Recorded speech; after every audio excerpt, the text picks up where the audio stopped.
Bonjour Tipione, j'ai réussi à me procurer des parties du nouveau manuscrit de William Shakespeare. La pièce s'appellerait Katharina de Padoue. Déjà une nouvelle pièce, racontez-moi vite, qu'en est le thème? C'est une farce. C'est difficile à dire, hein? Je ne sais pas quoi en penser. Cessez de me faire attendre, Guido. De quoi s'agit-il? Le personnage central de cette histoire est Katharina. La fille aînée d'un patriarche de Padoue. Elle est avenante avec des belles manières. Elle fait la joie de son père et de son premier Petruccio, un gentilhomme tendre et attentif. Un peu mièvre, mais Will ici prometteur va probablement proposer quelques rebondissements et pirouettes à sa manière. Point, mon ami. Le père et le premier vont l'aider à s'imposer comme femme de loi. Femme de loi? Je savais bien qu'il s'agissait d'un divertissement. J'avoue que je suis très perplexe. Peut-être qu'en lisant plus avant, j'y trouverai quelques caricatures et propos bien sentis susceptibles de divertir.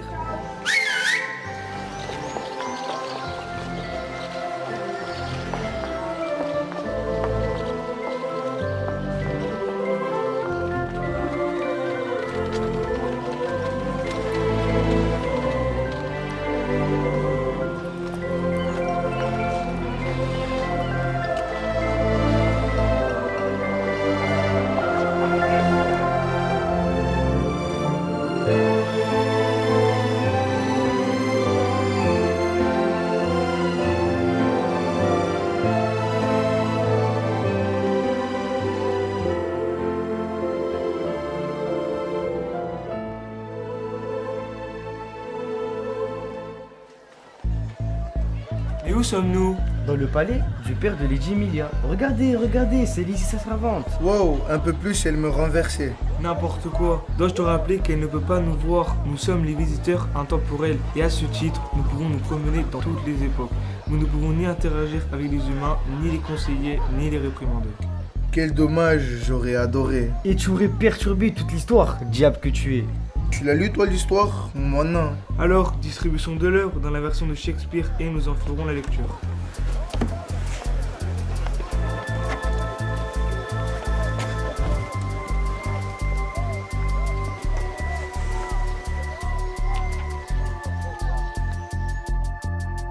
Milady, Milady, Rob, le valet de Monsieur Shakespeare, m'a fait discrètement passer une missive pour vous. Eh bien, Lizzie, que dit-elle? Je sais pas, Milady, elle vous est adressée. Rob m'a dit à remettre à Lady Emilia en main propre. Mais enfin, ne t'ai-je pas appris à lire? De grâce, Milady, parlez-moi fort. Si cela se savait, votre père me chasserait. Je suis votre chambrière, pas votre secrétaire. Eh bien, à partir d'aujourd'hui, tu seras ma chambrière secrétaire ou ma secrétaire chambrière. Mais cela ne se peut. Pourquoi donc? Les gentilshommes ont bien des secrétaires, non? Donc moi aussi, c'est dit. Et il en sera ainsi. Cesse donc de t'agiter autour de moi et dis-moi ce que contient cette missive. Mais, Milady... Tu vas m'obéir, coquine, mais c'est moi qui te chasse. Alors, que dit-il? Tout d'abord, il se vante du succès de sa première pièce. Les deux gentilshommes de Vérone. Mais que dit-il de ma pièce? A-t-il pensé à des acteurs? Quand veut-il commencer les répétitions? Peut-être pourrions-nous y insister discrètement déguisés en femmes du peuple. Je ne sais pas trop quoi vous dire. Milady. Cherche, il doit y avoir une indication sur la saison de l'an prochain. Non, Milady. 1796 alors? Non, Milady. Tout de même pas en 1797. Non, Milady. Me dis pas qu'il veut la présenter dès cette année. Je ne vous le dis pas. Mais si c'est ni cette année, ni l'an prochain, ni le suivant, c'est pour quand? Jamais. Jamais! C'est impossible, ma pièce est parfaite! Katharina est posée, intelligente, spirituelle. Quant à Petruccio, il est sous le charme. Ensemble, ils forment une équipe formidable et se lèvent contre la société pour que Katharina devienne la première femme solliciteur, enfin plutôt sollicitrice. Elle négociera des propriétés pendant que Petruccio, très fier de sa réussite, s'occupera du domaine. Elle trouvera... Non, milady, Monsieur Shakespeare ne veut pas de votre pièce. Il dit qu'elle est le résultat d'un esprit dérangé. Dérangé, dis-tu? Mais pour qui se prend-il? Un petit succès se voit l'auteur le plus premier de tous les temps. Je vais lui donner, moi, du dérangement de l'esprit. Calmez-vous, milady. Il se peut qu'il trouve Katharina un peu trop douce et fragile pour relever autant de défis. Et puis Petruccio, son mari aimant, ne laissera jamais parler devant toute une assemblée alors qu'il reste sur son domaine. Ah, Katharina est trop douce et trop fragile maintenant. Je vais lui en montrer, moi, ce coquin. Une vraie mégère, voilà ce qu'elle va devenir. Et contre un Petruccio, il aura qu'à bien se tenir.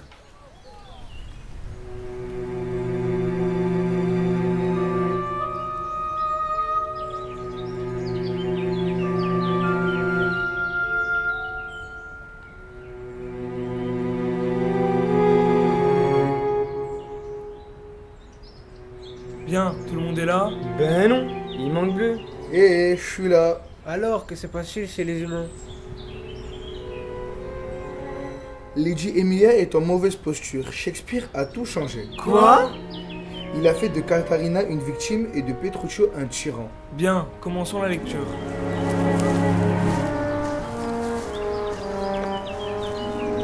Hortensio, Rémio, Battista, je suis là. Bianca, Katharina, Justice, il n'est pas là. Qui a pas son livre? Monsieur, dit Battista, le père de Katharina, ne m'importunez pas davantage. Vous savez combien ma résolution est ferme. Elle ne nous pas donné ma cadette Bianca avant d'avoir trouvé un mari pour l'aînée Katharina. Si l'un de vous deux l'aime, je vous donne la liberté de la courtiser. Plutôt la mettre sur une charrette, elle est trop rude pour moi. Répond Grémio, un des prétendants venus pour la douce Bianca. Et vous, Hortensio, voulez-vous l'épouser? Et voilà, Katharina, c'est pour moi. Katharina intervient et s'adresse à son père. Je vous prie, mon père, est-ce votre volonté de me jeter à la tête de ses épouseurs? Point d'épouseur pour vous, à moins que vous ne deveniez d'une trempe plus aimable et plus douce, lui dit Hortensio. Messieurs, si vous voulez courtiser Bianca, j'entends que Katharina soit mariée. Quant à toi, ma meilleure de filles, en tout point, tu dois obéir et recevoir tes prétendants lorsqu'ils le céderont. Ainsi, tu épouseras celui qui voudra bien de toi. Comment? Pas de choix pour moi. Comme si je ne savais pas déterminer ce qu'il convient de prendre ou de laisser. Ah, il me faudrait donc passer du joug de mon père à celui de mon époux?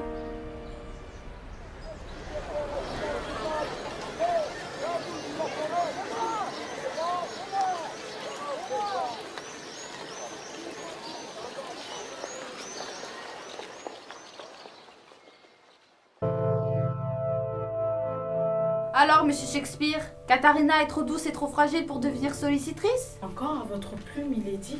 Vous travaillez trop, cela risque de vous gâter le teint. Tu travailles bien, toi. Pourtant, tu es une femme. Ben oui, mais moi je suis commune. Sottise que cela. Si tu peux être chambrière, Katharina devrait pouvoir être sollicitrice et traiter des affaires de propriété. Mais cela ne se fait pas, milady. Cela ne se fait pas, et cela ne se fait pas, et pourquoi pas?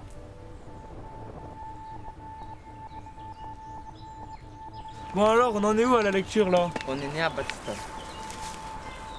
Battista parle gentiment à Bianca afin d'apaiser sa peine de devoir attendre pour être courtisée. Ma bonne Bianca, rentre dans la maison et ne sois pas fâchée, car je n'entends pas moi, ma mignonne. Katharina moqueuse se retourne vers sa sœur. Ainsi en va-t-il de la jolie petite qui doit attendre pour épouser? Ma sœur, contentez-vous de la peine qu'on me fait. Mon père, je souscris humblement à votre volonté et je saurai attendre avec mes livres et mes instruments pour compagnie. Lady Emilia rêve si elle pense faire accepter aux spectateurs du XVIe siècle une femme pouvant décider ce qui est bon pour elle.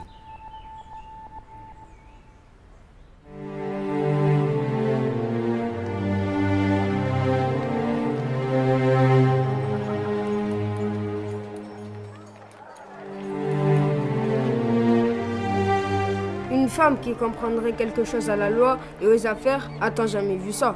Mais bien sûr, mon ami. Ah oui? Et pourrais-tu m'en citer une dans ce cas? Laisse-moi réfléchir. J'ai entendu parler de Nzenga, reine du Ndongo et du Matamba. Mon nom est Nzinga Mbandé, je suis né en 1583 d'un père si aimant qui était si fier de moi qu'il m'emmenait de partout avec lui, même sur les champs de bataille. J'avais 16 ans lorsqu'il est mort et j'ai dû faire face à l'incompétence de mon frère devenu roi. En bonne stratège, j'ai signé un traité de paix avec l'envahisseur portugais. J'ai ensuite négocié avec les Hollandais. Ensemble, nous avons libéré mon pays des jougs des esclavagistes. J'ai ensuite régné durant près de 40 ans en menant mes armées et en permettant à mon peuple de vivre pacifiquement.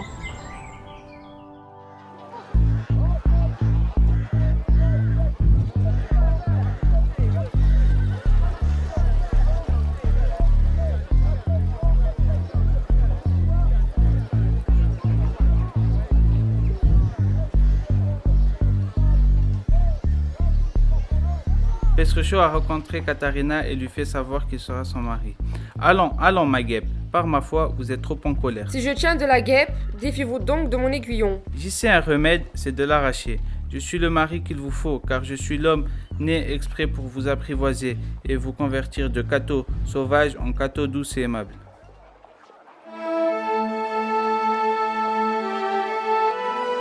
Je crois que Lady Emilia n'avait aucune chance de faire son héroïne une femme de pouvoir. Exemple de Nzega Mbandi est un cas isolé, une exception. Il faudra encore attendre plusieurs siècles pour sortir les femmes de leur état de bonnes à tout faire, d'objets agréables à regarder. Que Nini, tu dis n'importe quoi. Les femmes n'ont jamais été des bibelots ou des péronnelles sans cervelle. C'est uniquement l'oppression masculine et le manque d'accès à l'éducation qui les a maintenues dans ce rôle.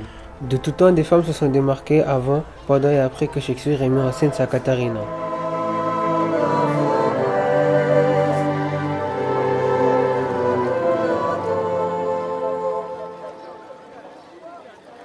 Élève de Descartes, je me suis attardé sur le rôle joué par les femmes au cours de l'histoire. Puisqu'il me faut aujourd'hui démontrer que de nombreuses femmes ont tenu des places importantes, et cela dans le monde entier, je me propose d'en présenter quelques-unes.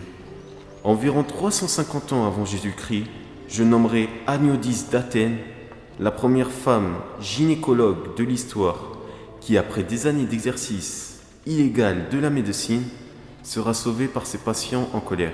Grâce à cela, les femmes pourront devenir médecins. Ou encore au 7e siècle, Yu Zetiang, l'impératrice qui fera de la Chine un pays prospère, symbole de progrès social. T'as pas plus vieux? D'accord, notre beau 17e siècle est riche de femmes d'esprit que j'honorerai volontiers. Madame de Sévigné, célèbre pour ses lettres qui dépeignent notre époque avec tant d'élégance. Madame de Lafayette et sa princesse de Clèves, si appréciée des salons littéraires parisiens. Ou Artemisia Gentileschi, une artiste peintre italienne remarquable du courant baroque. Mais qui se taise avec toutes ces pécores, que l'on reprenne la lecture? Mais pourquoi? Il a raison. Moi je pense que si Lady Emilia était née au XVIIIe siècle, Catarina aurait été politicienne. Oui, elle aurait pu être Olympe de Gouges. Elle aurait été guillotinée.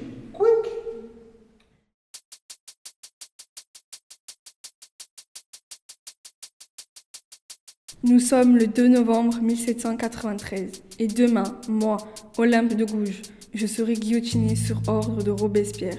La liste de mes torts est celle de mes batailles, celle de m'être élevée pour le droit des femmes, d'avoir lutté contre l'esclavagisme ou encore pour l'hygiène des hôpitaux et des maternités, alors qu'une femme sur 4 meurt en couche. Est-ce seulement parce que je suis moi-même une femme et qu'il n'y a pas de place en politique pour le beau sexe? Demain, ma tête tombera, mais elle ne tombera pas inutilement. Mes combats auront ouvert une voie, d'autres femmes s'exprimeront et peu à peu, les choses changeront. Oh là là, la suite va être compliquée pour Catarina. Il faut que l'on me force à donner ma main contre l'inclination de mon cœur à un écervelé brutal, plein de caprices qui, après avoir hâté sa déclaration, se propose d'épouser à loisir. Ne me regardez pas de travers, ne frappez pas du pied, ne me fixez pas d'un œil menaçant, ne vous mettez pas en courroux. Je serai le maître de ce qui m'appartient, vous deviendrez mon bien, mon mobilier, ma maison, mon ménage, mon champ, ma grange, mon cheval, mon bœuf, mon âne, mon tout.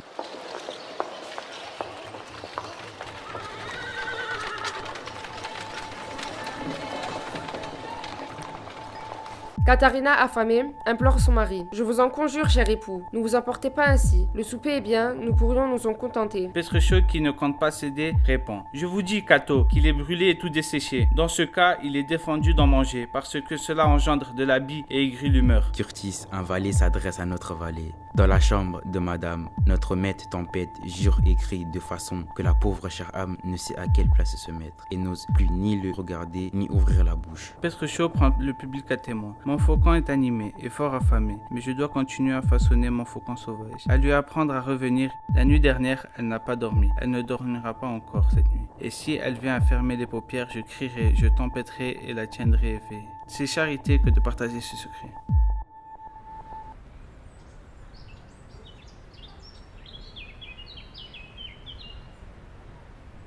Tu viens faire un tour chez les humains? Non, attends, il se passe quelque chose, c'est les fantômes.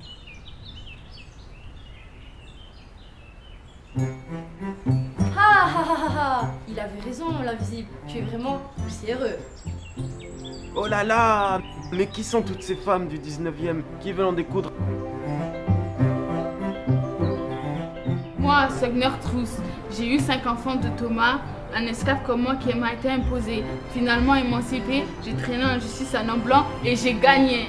Moi, Quijin, chinoise, j'ai épousé un homme riche, sans amour, pour obéir à mon père.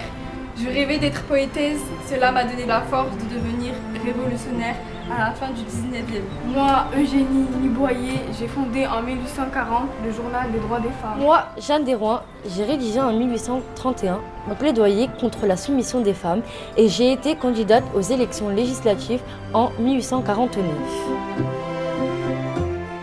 Je te laisse à tes fantômes et moi je vais du côté de Lady Emilia.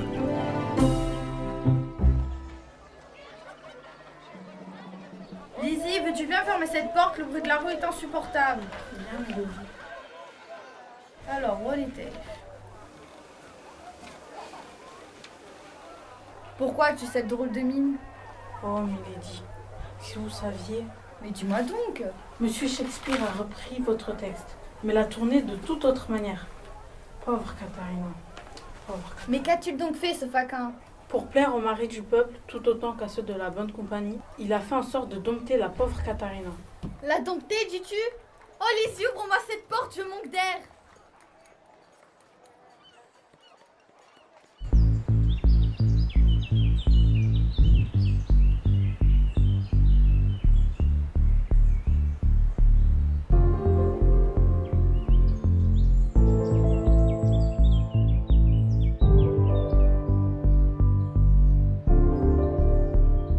Moi, Cecilia Ben-Gaposchkin, j'ai été la première femme chef du département d'astronomie d'Harvard. Moi, Catherine Johnson, j'ai été astrophysicienne et mathématicienne. Moi, Hélène Boucher, j'ai été aviatrice française et j'ai également milité pour le droit des femmes. Et si vous nous donnez des exemples de femmes vivantes? Ok, Anne Bancroft, j'ai mené des expéditions dans les 2 pôles. Ou Angela Davis, prof de philo et militante des droits humains. Et il y a Valentina Tereshkova, la première femme dans l'histoire à avoir effectué un voyage dans l'espace en solitaire. Et Edurne Passabon, alpiniste espagnole, qui a vaincu 14 sommets. Ou encore Aya Sissoko, qui a été 3 fois championne du monde de boxe amateur et qui a aussi fait des études à l'Institut de sciences politiques de Paris. Elle est écrivaine. Bon, avec tout ça, j'ai perdu le fil de l'histoire. Alors, mon ami, avez-vous lu la fin? Qu'en est-il de notre mégère? Il me tarde. Une fin qui devrait vous réjouir, Cipione, puisque Petruccio a ramené sa méchante épouse à la raison et qu'elle-même tuera dans l'œuf toute espèce de rébellion chez sa sœur Bianca et son ami. Battista prend Petruccio à partie. À cette heure, mon gendre, je crois que c'est vous qui avez la plus méchante femme. Petruccio s'en amuse. Eh bien moi je dis que non. Et pour preuve que chacun de nous on va quérir sa femme. Celui qui aura la plus obéissante gagnera le prix que nous aurons réglé. Hortensio relève le défi. D'accord, quelle est la gageure? 20 ducats, annonce Lucentio.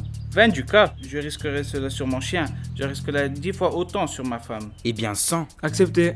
Allons, marché fait. Quel étonnement lorsque Katharina reprend la parole. Allons, abaissez ce front dur et menaçant, et ne lancez pas de vos yeux ces regards méprisants pour blesser votre seigneur, votre roi, votre gouverneur. Une femme en courroux est comme une fontaine sans transparence et sans pureté. Tant qu'elle est dans cet état, personne, même dans la soif, ne daignera s'y désaltérer. Allons, rabaissez votre orgueil, car il ne vous sert à rien, et faites preuve d'obéissance pour que cela fasse plaisir à vos maris.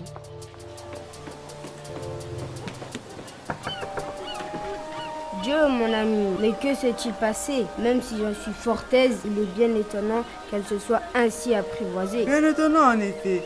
Il s'agit à coup sûr du rêve élevé d'un mari autoritaire, à moins que plus que futé, Katharina ne se soit jouée de lui pour rentrer chez son père. Et de nous par la même occasion. Et s'ils s'étaient tous les deux gossés et que là, de leur chamaillerie, ils aient trouvé la complicité, ainsi ils auraient décidé de piéger Battista et ses compagnons. Et d'empocher les syndicats. Si c'est le cas, ils élèveront leurs filles et leurs garçons dans le respect mutuel. Cela donne matière à réfléchir. Et pour cela, il faut être un esprit avisé et accepter d'évoluer comme vous, mon ami.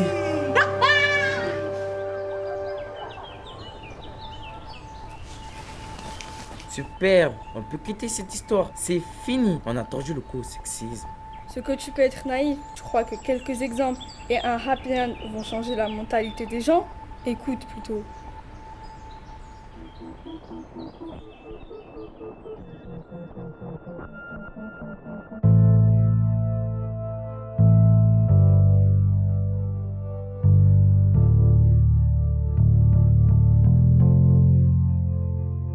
Été 97, Malala Yousafzai est née dans une zone du Pakistan d'un père anti-taliban. À 11 ans, elle ajoute d'autres font voler leurs cahiers.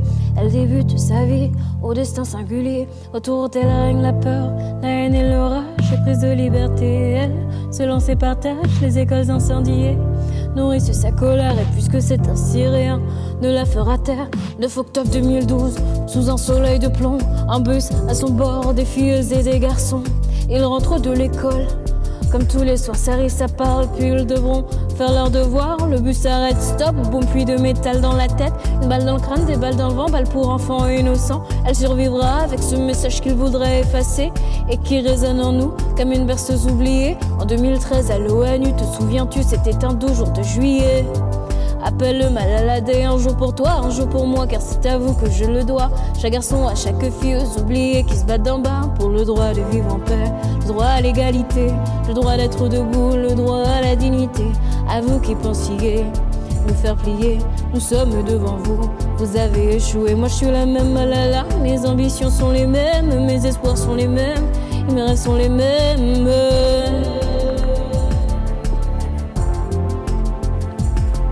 Dirigeants du monde, changez vos stratégies en faveur de la paix et la prospérité. Dirigeants du monde, protégez vraiment les droits et la dignité des femmes et des enfants. Gouvernement du monde, donnez une éducation gratuite et obligatoire pour tous. Gouvernement du monde, garantissez la liberté et l'égalité pour les femmes afin qu'elles puissent s'épanouir. Sœurs du monde, soyez courageuses, n'ayez pas peur, réalisez vos rêves. Communauté du monde, rejetez les préjugés fondés sur les castes, les croyances, les confessions, les religions ou le sexe. Communauté du monde, nous ne pouvons plus ignorer les millions de personnes qui souffrent.